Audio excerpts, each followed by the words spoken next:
Kuna haya mambo manne unaweza kama kuyaona, lakini haukujua kama ndani yake yana roho ya uchawi. Uchawi unaweza kuwa na nguvu, lakini umejificha. Kwa macho ya kawaida huwezi kufahamu, mpaka mtu mwenye maarifa akusaidie kuelewa. Najua mambo haya sio mageni kwako. Umewahi kuona nazi zikiwa zimevunjwa katikati ya barabara. Umewahi kuona viungu. Yamkini umewahi kukutana na damu imemwagika matone matone, iwe nyumbani, ofisini, lakini haujui ni kiumbe gani alimwaga hiyo damu. Umewahi kusikia sauti za ndege, hususan hata kuku usiku wa manane analia, lakini haujui nini maana yake. Sasa leo nataka nikueleze vitu hivi vinne, ni muhimu sana kuvijua, na nitakufundisha pia jinsi ya kuviombea ukiviona. Namba 1, kuona matone ya damu au damu. Inaweza kuwa ni ofisini kwako, ni nyumbani kwako, ni kwenye eneo lako ambalo unatarajia kujenga nyumba, lakini unafika pale unakuta kabisa damu iko pale na bado mbichi unaiona. Ila ukiangalia ni mnyama gani au kiumbe gani aliyetoa hiyo damu, haumuoni. Jambo la kwanza ambalo unapaswa kujua, lazima ufahamu ya kwamba damu ina uwezo wa kuzungumza, ina uwezo wa kunena. Ndio maana kwenye Biblia tunaona damu ya Habili ilikuwa inashtaki kutoka kwenye ardhi, inazungumza mbele za Mungu. Unaweza ukarejea hata kwa habari ya wana wa Israeli. Biblia inaniambia kwamba wana wa Israeli walichukua damu ya kondoo wakaipaka kwenye miimo ya mlango. Biblia inasema hata yule malaika wa mauti alipokuwa akipita hakuingia kwenye nyumba zao. Ukumbuke kwamba muda huo wale watu walikuwa wamelala. Kwa kumbe ile damu ilikuwa ina uwezo wa kuzungumza, inamwambia yule malaika, hapa usiingie, pita kwa juu. Na kweli malaika wa mauti anapita juu. Unapoona matone ya damu, usipuuze, usidharau kuona damu imemwagika alafu aliyemwaga humuoni. Unapoiona tu damu imemwagika mahali, kuna vitu viwili wao wanavikusudia kwenye ulimwengu wa giza. Kitu cha kwanza ni ajali au mauti. Yule mtu ambaye anaishuhudia ile damu, ni rahisi sana kupata ajali na akapoteza maisha kabisa. Kitu cha pili inakuwa ni zindiko ambalo limeambatanishwa na hiyo damu, na hiyo damu huwa inatolewa kama sadaka, na matokeo huwa yanaendana kulingana na aina ya mnyama aliyemwaga ile damu. Kwa kama ni damu ya paka, kulingana na maisha ya paka, ndio mtu atakayeona ile damu anatakiwa aishi maisha hayo. Kwa kama ni damu ya mbwa, wao hunuiza kulingana na aina na maisha ya mnyama anayoishi. Haya mambo sio ya kupuuza. Nimekwambia kabisa, kwa macho unaweza usielewe kama ni uchawi, ila ni uchawi. Maana alimkuta baba mmoja, anaamka asubuhi anakuta mlangoni pake pana damu. Akachukua akasafisha, akajua ni masiala, akajitia ujasiri. Alivyoenda kazini, akafanya kazi zake vizuri kabisa, akapata muda, akasema ngoja nipumzike. Na alikuwa na wenzake wanafanya kazi vizuri. Akakaa tu hivi. Sasa watu wakashangaa, mbona kakaa muda mrefu sana? Kaona hebu ngoja tumwamshe, atakuwa amepitia na usingizi. Wanaenda pale wanakuta mtu tayari muda ameshakufa, damu zinamtoka puani, masikioni damu zinatoka. Wanampeleka hospitalini, wanaambiwa ashakufa. Kwa hiyo wanamcheki kuangalia vizuri, wakakuta pressure ilikuwa ni kubwa sana, kwa misuli imepasuka. Lakini ukiangalia sosi yake, mke wake ndo anakuja kusema kwamba mtu huyu tulipoamka asubuhi tulikuta damu, na yeye akadharau, akaona kwamba ni damu tu ya kawaida. Unapoona damu, uweza kuomba kwa kutumia damu ya Yesu Kristo. Usichukulie kama kitu cha kawaida, kwa sababu Yesu alikuwa anamaanisha kwa nini atoe damu yake kwa sehemu tofauti tofauti. Maana kuna damu ya kwanza ambayo ilitoka kama jasho wakati anaomba Getsemane. Kuna damu ya pili ilitoka kwa taji ya miba kichwani mwake. Kuna damu iliyotoka mikononi. Kuna damu ya miguuni, lakini kuna damu pia ya ubavuni. Hizo zote zina maana yake, kwa sababu unaposema damu ya ubavuni ni damu ambayo ilikuja kuondosha mauti. Ndio maana alipochoma mkuki ubavuni akasema imekwisha. Sasa unaingia kuitumia hii damu. Kazi ya damu ya Yesu yenyewe ilikuja kuvunja agano la kale na kuanzisha agano jipya. Kwa mambo yote waliokunenea, waliotanguliza, ukitumia damu ya Yesu Kristo inakuja kusafisha, inakuja kuondoa, inakuja kukomesha. Na kama hiyo sehemu uliona ni ofisini kwako damu, basi mtafute kuhani aweze kuomba kusaidia kuikomboa hiyo ofisi, maana kuna changamoto itakuwepo hapo.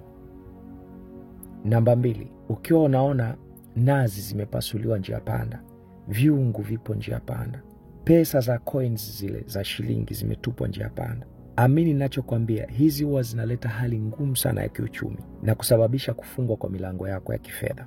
Mtu yeyote anayetupa nazi katikati ya barabara, anayepasua chungu katikati ya barabara, anayeweka shilingi katikati ya barabara, elewa kwamba hivyo vitu amevitoa ikiwa ni sadaka kwake, na hiyo sadaka huwa anainenea yale mambo ambayo ni mabaya kwake na mikosi kwake ihamie, ibebwe kwenye ile sadaka. Sasa mtu anapoenda kuvusha mguu kwenye lile eneo, mtu huyo ukutana na ile mikosi ya mtu aliyetupa pale. Ukiokota pesa ya aina hiyo katikati ya njia, mtakuwa mmebadilishana kwenye ulimwengu wa roho. Baraka zako zinaenda kwake kwa mujibu wa maneno aliyotamka, alafu ile mikosi unakuwa unaibeba wewe.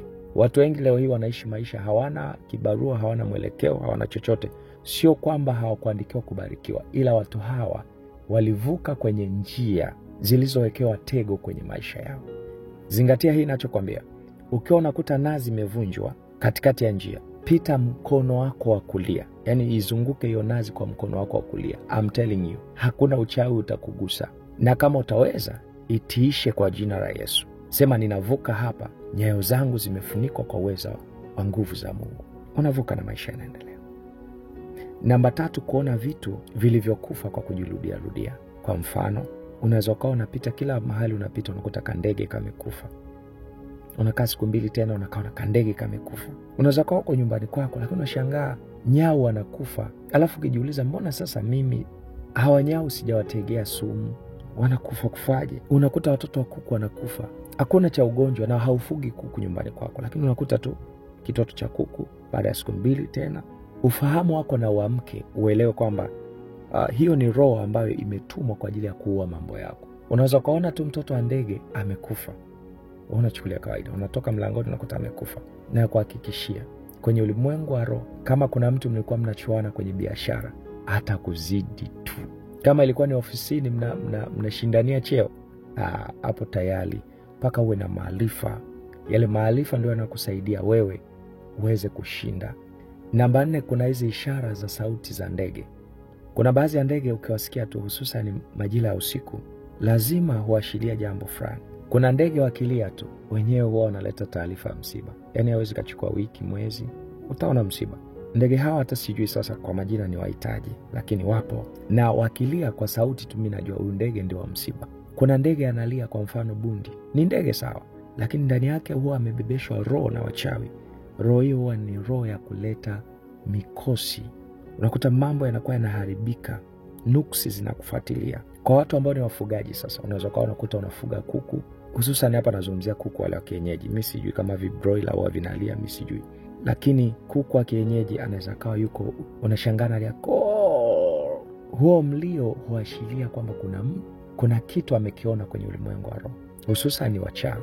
Wewe hauwezi ukanielewa, ila mwanafunzi wa Yesu Kristo anaitwa Petro, yeye anaelewa anachokizungumza.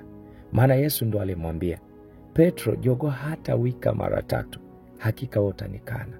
Akakataa, akasema, no, mimi siwezi kukukana wewe, hata iweje siwezi kuachana na wewe. Jogoo akawika mara ya kwanza, jogoo akawika mara ya pili. Jogoo alipowika mara ya 3, Petro akasema, Bwana, simjui huyu mtu. Akakata kata. Kwa sababu ile sauti ya yule kuku ilikuwa inaashiria jambo fulani. Sio kila ndege anayelia usiku karibu na mti, mazingira unayoishi, alafu unakaa kimya. Ukisikia, anza kuomba, liitie jina la Bwana. Iwashe hiyo miti, iambie miti yote ipokee moto, matawi yapokee moto, mpaka shina likatoe moto. Yaani usinyamaze mpaka yule ndege aondoke. Na hii naweza nikakupa tu shuhuda kwa faida yako. Mimi nilikuwa naanzisha huduma mahali. Ikawa kila ikifika usiku wanakuja bundi wawili wanalia. Mwingine analia upande huu, mwingine huu. Kwa wanaitikiana. Huyu akisema hii, mwingine anataka hii. Nikaingia kwenye maombi. Nikaenda nikayaombea maji. Nilikuwa naombea siku 3. Alafu nikachukua yale maji nikaenda nikamwaga kwenye yale mashina ya ile miti ambayo huwa wanakuja usiku wanaanza kulia. Nikamwambia Bwana, haya ni maji ninamwaga hapa. Kama hii miti imebeba maagano ya kichawi, na ikauke. Ila kama haina agano lolote la kichawi, na ikastawi, kwa sababu maji husababisha ustawi wa miti. Niliomba maombi hayo, nikamaliza, nikaondoka. Ni muda ukapita, mimi nimeshasahau. Nilikuja kukumbuka kwamba niliomba baada ya kuona mti umekauka kabisa, mpaka magome ya miti yanaanza kuachilia. Mungu wa mbinguni akubariki. Ninaitwa Pastor Philip Mbasha, nabii wa ndoto. Unaweza kuchukua namba ya simu unayoona hapo kwa ajili ya kuwasiliana na mimi kwa msaada wa maombi na maombezi, pia na fasili za ndoto. Zaidi ya yote, kwa wale ambao mnahitaji kujifunza kuomba na kufunga, tuko na madhabahu ya maombi. Unaweza kaingia hapo, ukaandika neno niunge, ukatuma kwenye WhatsApp namba hiyo, tutakuunganisha na tutaabudu pamoja. Barikiwa sana. Karibu.